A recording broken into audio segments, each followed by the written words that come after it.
What's going on, everybody? I'm back today to talk about Marvel's newest film, The Thunderbolts. We're going to be getting into this with full spoilers, so if you haven't seen the movie, make sure you go watch it. But for the plot heads, don't worry, we're really going to unpack this one, see what we liked about it, see what could have been a little bit better. Before we jump into the review, make sure you hit the like and subscribe button. Of course, a like goes a long way, a comment goes even further, so make sure you just go ahead and do what you know you got to do, and we're going to jump right in. This film comes from Jake Schreier. It's his first Marvel project. Before this, he worked on the Netflix hit show Beef, as well as films like Paper Towns. Before that, he was working on music videos for some really big names like Justin Bieber, Kanye West, Chance the Rapper, even did the We Cry Together video for Kendrick Lamar. So this guy definitely has a lot of clout within the industry. If you're a music fan, you definitely know some of those songs that he did some work for. So it's exciting to see some fresh new faces in the MCU. Of all that work, we'll probably say that his most prominent stuff came from Beef. He directed 6 episodes of that show, and we'll talk a little bit more about that later and how that plays into what we're doing here. But needless to say, this is definitely Schreier's largest project to date. And the host from Marvel is that he can bring his sleek style and aesthetic to this personality-driven superhero movie.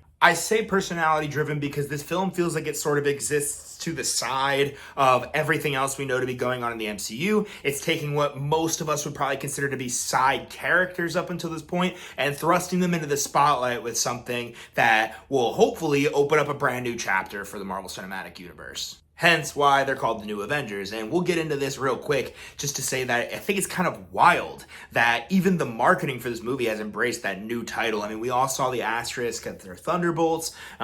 Many people assumed that they were going to unveil the new title for this team to be what I think a lot of people, myself included, thought would be the Dark Avengers. They went with the New Avengers. I still think it's kind of wild 4 days after the movie comes out to be putting that on the actual poster, but so be it. Tells you about the life cycle of these things. I will say this does kind of feel like that member berries type moment of like, you guys remember the Avengers? Oh yeah, I remember the Avengers. Like, I get it. Y'all want to sell a movie. I totally understand, but it feels like to put the actual resolution of this movie out there for everybody to see on the poster, it's like, is there nothing more we can use to push this movie? I will say this movie kind of starts out as a little bit of like that, hey, you guys remember these other projects, these other characters that each one of our characters in this movie is tied to? You guys love them, right? And so we get this kind of ragtag group of, for lack of a better term, mercenaries that are sent in for this job. And so we see Ava Starr, we might know as Ghost from Ant-Man and the Wasp. We see John Walker, aka the government-issued fake Captain America. We get Yelena from Black Widow, Florence Pugh, of course, incredible.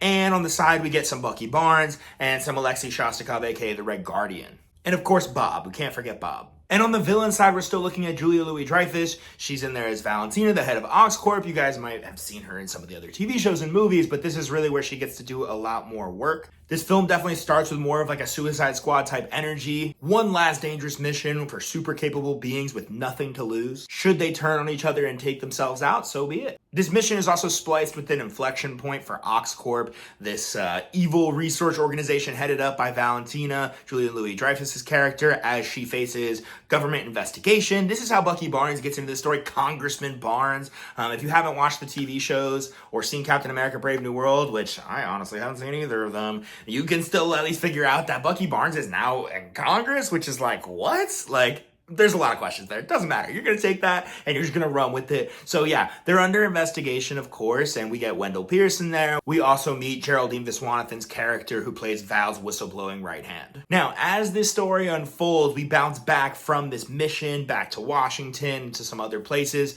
Inside this vault, right, the mission is just to go ahead and destroy the last remnants of Oscorp, these high-value items that have been stored away in a secret vault. We meet Bob, and Bob is kind of the MacGuffin and center of this story. As we find out who and what Bob is, we learn a whole lot more about what the future of Marvel is going to look like. There's some pretty high stakes here, and I won't lie, I was intrigued by the mystery. We learn that Bob is potentially the last remnants of the Century program, a program that reminds us of the Super Soldier program with some higher risk and some higher rewards. Over the course of the film, we learn that Bob may be the most powerful, super capable being of all, but the film plays its cards carefully on that, and we'll talk about power scaling in a little bit. One of the best parts about this movie is that Bob has this ability to penetrate the minds of our heroes and show us their darkest moments. And what this does is it allows the movie to use backstory in a really purposeful and deliberate way. Whereas in the past, we've seen, these paint-by-number origin stories that end up feeling like they're just kind of run-of-the-mill, just kind of going dot by dot until they reach this final product that may or may not amount to anything. And it's cool to see that there's these dark real life problems being added to our characters. It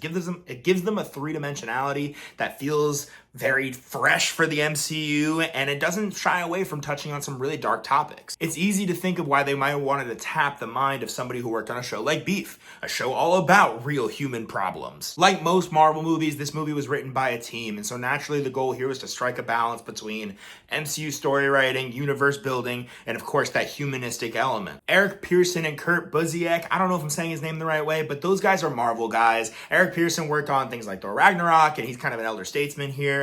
Definitely bringing a lot of the history of the MCU with him. I will, unfortunately attribute some of the "he's right behind me, isn't he" humor to that. It feels very Marvel, and it's a little bit weird tonally with some of the dark stuff they're covering. But their work meshes really well with Joanna Callow, who comes in. She's worked on TV shows like BoJack Horseman, Hacks, and of course The Bear. It's also worth noting that she did also work on Beef.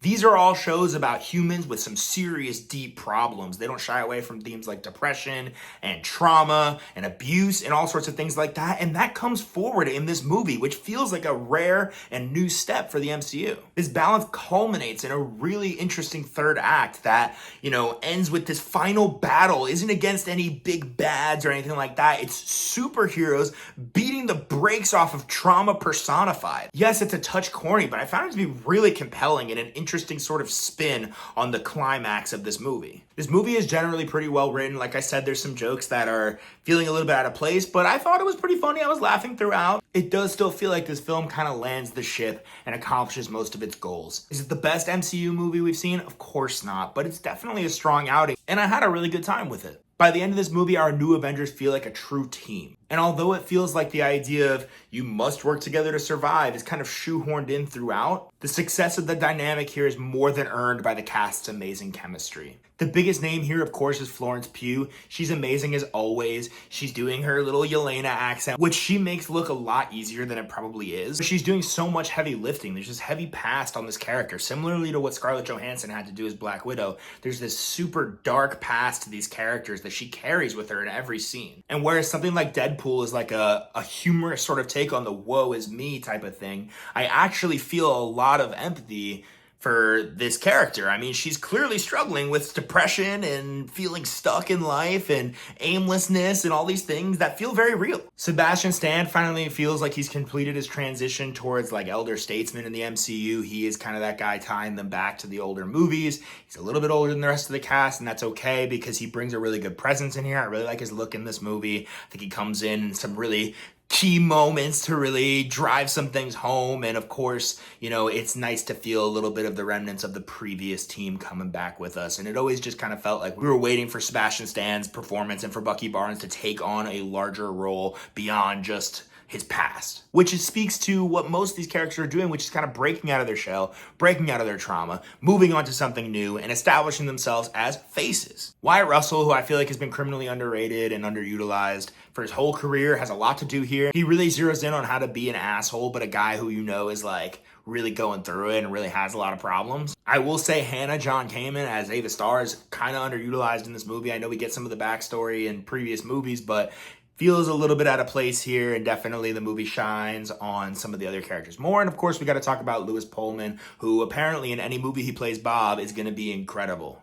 I know this part was originally Steven Yeun, star of the hit show Beef. That makes a lot of sense. It would feel a bit distracting, I think, to have a presence as big as Steven Yeun here, and I really like Lewis Pullman. I feel like he shows off a lot of his skill here, both being kind of unassuming and a little bit softer, but then also totally turning the lights out on us and going full dark mode, which is a really hard thing to make not feel silly. When he's sitting there and he's like brooding and he's like all upset, like when he's totally in that messed up space by the end of it, it's something that's really hard to pull off. And I do think that Steven Yeun can do all that stuff, but we know that already. So it's nice to see the MCU giving some fresher faces some work to do instead of just opting for the larger, more recognizable name. I do think that there's a lot of really big things coming for Lewis Pullman's character, the Sentry or Bob or whatever you want to call him. We did talk a little bit about power scaling. There is a bit in the movie where they talk about him being more powerful than a god, more powerful than the whole Avengers team combined,